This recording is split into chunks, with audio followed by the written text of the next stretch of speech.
बारिश ने तो हमारा सारा घर तोड़ दिया। मम्मा अब हम कहाँ रहेंगे?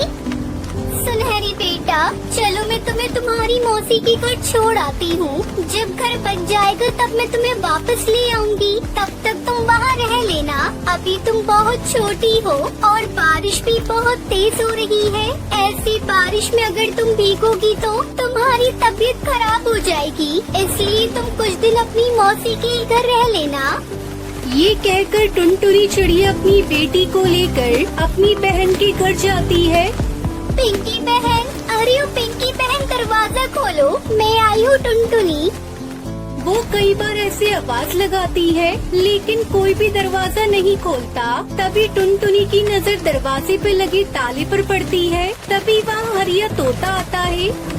चिड़िया बहन, पिंकी चिड़िया तो यहाँ पर नहीं है। वो तो कई दिनों से कहीं बाहर चली गई है और पता नहीं वह कब वापस आएगी।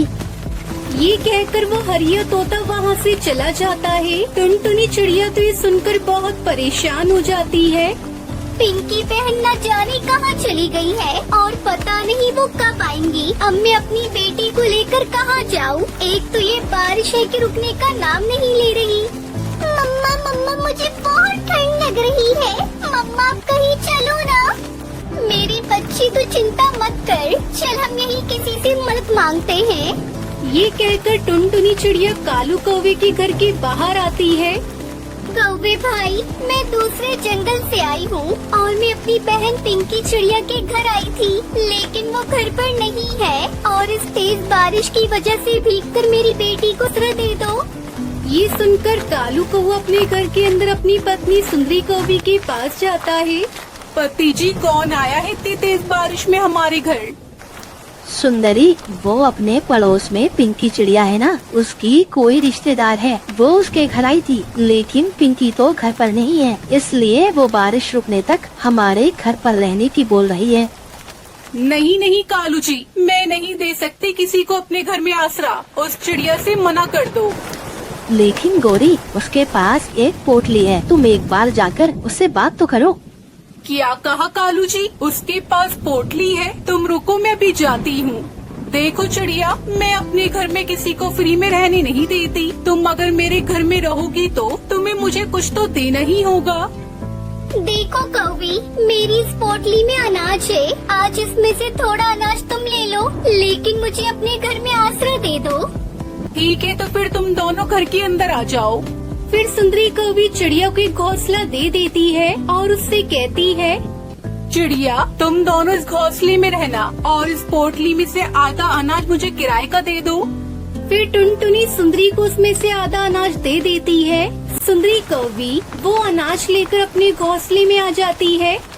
वैसे कालू जी, कुछ भी कहो, आज तो मजा ही आ गया जो ये चिड़िया हमारे घर आ गई। हमें तो बैठे बैठे फ्री में अनाज भी मिल गया।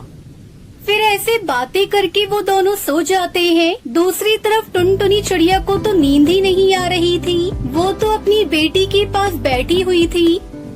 सुंदरी कौवी तो बहुत चालाक है। बस जल्दी से ये बारिश रुक जाए, फिर सुबह होते ही मैं अपने घर चली जाऊंगी। फिर ऐसे सोचते हुए टुनटुनी चिड़िया सो जाती है और सुबह उठकर वो दरवाजे पर आकर बैठती है। हे भगवान, ये बारिश तो रुकने का नाम ही नहीं ले रही है। अब मैं अपने घर कैसे जाऊंगी?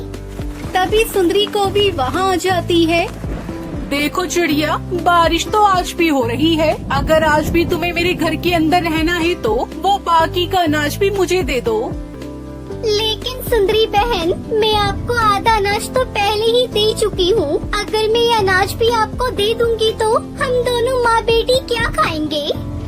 देखो चिड़िया, मुझे नहीं पता। अगर आज भी तुम्हें मेरे घर के अंदर रहना है तो बाकी का अनाज भी मुझे देना पड़ेगा, वरना भी मेरे घर से चली जाओ। तो मेरे पीछे पड़ गई है, या तो तू मुझे अनाज दे दे या मेरे घर से निकल जा।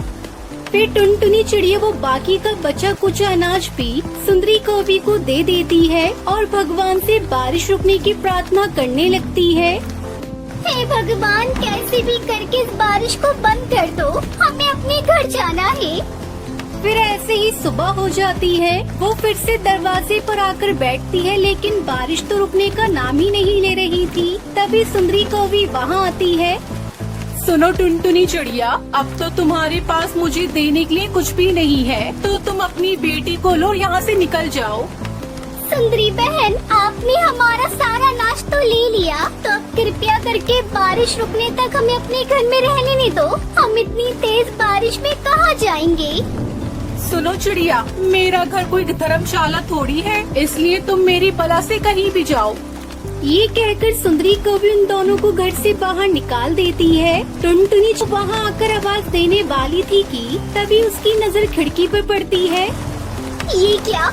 ये तो किसी चील का घर है। अगर मैं इसके घर में गई तो ये हमें खा जाएगा। चलो हम यहाँ से कहीं दूसरी तरफ चलते हैं।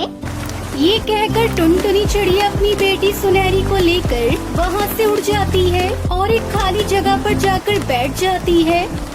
मेरी बेटी को तो बहुत तेज बुखार आ गया है। अब मैं अपनी बेटी को लेकर कहाँ जाऊँ? यहाँ तो कोई हमारी मदद भी नहीं कर रहा है।